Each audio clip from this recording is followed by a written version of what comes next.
Hello guys, green peas കറി വെക്കണം. അപ്പോൾ ചെറിയ ഉണ്ടായിരുന്നേ. അപ്പോൾ അതുകൊണ്ട് ഞാൻ വിചാരിച്ചു വെറുതെ ഇങ്ങനെ ആൾ പോയിക്കൊണ്ടിരിക്കും. അപ്പോൾ ഞാനൊരു ഐഡിയ ഉപയോഗിക്കാമെന്ന് വിചാരിച്ചു. അപ്പോൾ ചെറിയൊരു പൊടിക്ക് ഉപയോഗിക്കുന്നത് സക്സസ് ആവുന്നില്ല, നോക്കാം നമുക്ക്. നമ്മുടെ ഇഡ്ഡലി പാത്രത്തിൻ്റെ തട്ട് ഉണ്ട് ചെറുത്, ഞാൻ ഇപ്പോൾ കഴുകിയെടുത്ത് വെച്ചതാണ്. ഈ സാധനം കറക്റ്റായിട്ട് ഞാൻ നോക്കിയപ്പോഴത്തേക്കും ഇതിൻ്റെ മേളിൽ കറക്റ്റായിട്ട് വീഴുന്ന ഒരു സാധനമാണ്. എന്താ അപ്പോൾ നമ്മൾ ബ്രെഡുകളൊക്കെ പെറുക്കിൻ്റെ അകത്ത് വെച്ച് കൊടുക്കാമെന്ന് വിചാരിച്ചാൽ എന്തായാലും ഇതിൻ്റെ താഴെ പോയിക്കൊണ്ടിരിക്കണം. അത്യാവശ്യം സൗകര്യമുണ്ട്, കുഴപ്പമില്ലാണ്ട്. അപ്പോൾ ഫ്രഷായിട്ട് സാധനം കഴിക്കാനും പറ്റും, ആവിയും കിട്ടും. ചെറിയൊരു ഇതിൻ്റെ സ്മെല്ലും ഇതിൻ്റെ താടാവാൻ സാധ്യതയുണ്ട്. ഞാൻ കുറച്ച് ആവികൾ ഇങ്ങനെ ചെറുതായിട്ട് ഇങ്ങനെ പറക്കുന്നുണ്ട് ഇതിൻ്റെ ഇടയിൽ. കണ്ടോ, ചെറിയ ചൂട് വരാൻ സാധ്യതയുണ്ട്. ആവി കറിക്കുന്ന ബ്രെഡിൻ്റെ പ്രത്യേക ടേസ്റ്റ് ആയിരിക്കും, നല്ല സോഫ്റ്റ് ആവും. മൂടാൻ പോവാം കേട്ടോ, ഇത് ഫുൾ ക്ലോസ്ഡ് ആയിട്ടിരിക്കും. അപ്പോൾ ഇതിലോട്ട് കംപ്ലീറ്റ് സ്റ്റീം കയറിക്കൊണ്ടിരിക്കും. കൈ കൊള്ളണ്ട കേട്ടോ, നൈസ് ചൂടുണ്ട്. തുണി ഇട്ട് പിടിക്കണമായിരിക്കും കുറച്ചുകൂടി ബെറ്ററേ. തുണി ഇട്ടിട്ട് ഈ സാധനം പിടിക്കുക. ആകെ ഇറക്കണ്ട. ഇതിങ്ങനെ ചെയ്യുമ്പോൾ വേറൊരു കേസും കൂടി ഉണ്ട്. നമ്മൾ അടിയിൽ വെച്ചേക്കുന്ന കറി ഇതിൻ്റെ വെള്ളം കൂടുതൽ അല്ലെങ്കിൽ വറ്റിപ്പോകാൻ സാധ്യതയുണ്ട്. അപ്പോൾ അതും കൂടി ഒന്ന് നോക്കിയിട്ട് വേണം കാര്യങ്ങൾ ചെയ്യാനായിട്ട്. കുറച്ച് കയറ്റി വെക്കുക വെള്ളം. എന്നിട്ട് ചെയ്ത് കഴിഞ്ഞാൽ രണ്ട് കാര്യങ്ങൾ നടക്കും. ഗ്രീൻ പീസ് വേഗം ചെയ്യും. നമുക്ക് അതിൻ്റെ മുകളിലിട്ട് ബ്രെഡൊക്കെ ആണെന്നുണ്ടെങ്കിൽ പെട്ടെന്ന് ഇങ്ങനെ കറക്റ്റ് ട്രൈ ആയിരുന്നു എൻ്റെ എനിക്ക്, അതുകൊണ്ടാണ് അങ്ങനെ കിട്ടിയത്.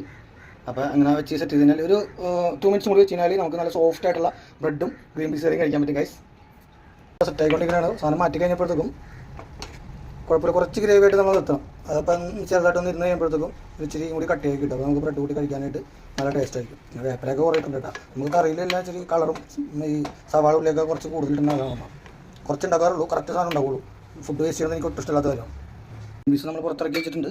അപ്പോൾ നമ്മുടെ ആൾ കഴിക്കാനായിട്ട് റെഡി ആയിട്ട് വന്നിട്ടുണ്ട്. മമ്മി എണീറ്റു, ഓഷിനെ എണീറ്റിട്ടില്ല. അപ്പോൾ അത് അതിൻ്റെ കൂട്ടത്തിൽ കട്ടനാണെന്ന്. ബ്ലാക്ക് ടീ ഇഷ്ടപ്പെട്ടവർ കമൻറ്റ് അടിക്കണം കേട്ടോ. എനിക്ക് ഭയങ്കര ഇഷ്ടമാണ് ബ്ലാക്ക് ടീ. ഞാൻ ഒരു 6 ബ്ലാക്ക് ടീ കുടിക്കും. അങ്ങനെ കുടിക്കുന്നത് നല്ലതല്ല, പക്ഷേ ബ്ലാക്ക് ടീ നമുക്ക് വീക്ക്നെസ്സാണ്. കൈ കൊള്ളുണ്ട് നല്ല രീതിയിൽ. എത്ര വൈഡായിട്ട് പിടിച്ചിട്ട് പോലെ അതിൻ്റെ അകത്തുള്ള സ്റ്റീം വന്നുകൊണ്ടിരിക്കണം. സ്റ്റീം ബ്രെഡ് കഴിക്കുമ്പോൾ സ്റ്റീം ഇട്ട് കഴിച്ച് കഴിഞ്ഞാൽ നൈസായിരിക്കും. ഇത് കഴിച്ച് ടേസ്റ്റും കൂടി അറിഞ്ഞാലേ നമുക്ക് ആൾക്കാരോട് ഫുൾ കമൻറ്റ് പറയാൻ പറ്റുള്ളൂ. നിങ്ങൾ ഇതേപോലത്തെ പൊടിക്കൈകളൊക്കെ വീട്ടിൽ ഉപയോഗിക്കുക, നിങ്ങൾക്ക് സമയലാഭം ഉണ്ടാവും. നല്ല ഫുഡ് കഴിക്കാൻ പറ്റും, ചൂടോടുകൂടി ഫ്രഷ് സാധനങ്ങൾ കഴിക്കാം. നിങ്ങൾ ഫുഡ് കഴിക്കട്ടെ. എനിക്ക് ചായ എടുത്തില്ലേ? അത് ഗൈസ് ചേട്ടാ, സ്വന്തം കാര്യം ചിന്താവാ ഗൈസ്. ഉറക്കം വന്നു കഴിഞ്ഞാലും വിശപ്പ് വന്നാലും എട്ടാനും മക്കളും തിരിച്ചറിയാത്ത ഭാര്യ നിങ്ങൾക്കുണ്ട് ഗൈസ്. എനിക്കുണ്ട് ഗൈസ്, നോക്കൂ ഗൈസ്. എനിക്ക് ചായ എടുത്ത് വെച്ചിട്ടുണ്ട്. അപ്പോൾ ചായ എടുത്ത് വെച്ചിട്ടുണ്ട്. ശരിയാണ് ഗൈസ്, എടുത്ത് വെച്ചിട്ടുണ്ട്. ആളെടുക്കാൻ പറ്റുമായിരിക്കും. വിശപ്പിൻ്റെ ഇതിൽ വിട്ടുപോയതാണ് ഗൈസ്. നൈസാണോ? നിങ്ങൾ ചോദിച്ചാൽ സോഫ്റ്റ് ആയിട്ടുണ്ടോ? അല്ല ടേസ്റ്റ് വ്യത്യാസം ഉണ്ടോ? കരട വെള്ളം വെച്ചുകൊണ്ടാണോ? അങ്ങനെ ഉണ്ടാവില്ല. ടേസ്റ്റ് വ്യത്യാസം ഉണ്ടെങ്കിൽ തന്നെ നല്ല എരിവ് ആയിരിക്കുള്ളൂ ഉണ്ടാവുന്നത്.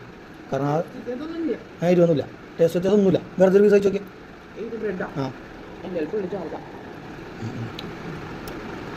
കൊള്ളാം, അടിപൊളിയായിട്ടുണ്ട്. അപ്പോൾ ഓക്കെ, എല്ലാവർക്കും ഇങ്ങനത്തെ ട്രിക്കുകൾ ഇഷ്ടപ്പെട്ടെങ്കിൽ നിങ്ങൾ വീട്ടിൽ ട്രൈ ചെയ്ത് നോക്കണം കേട്ടോ. ബൈ.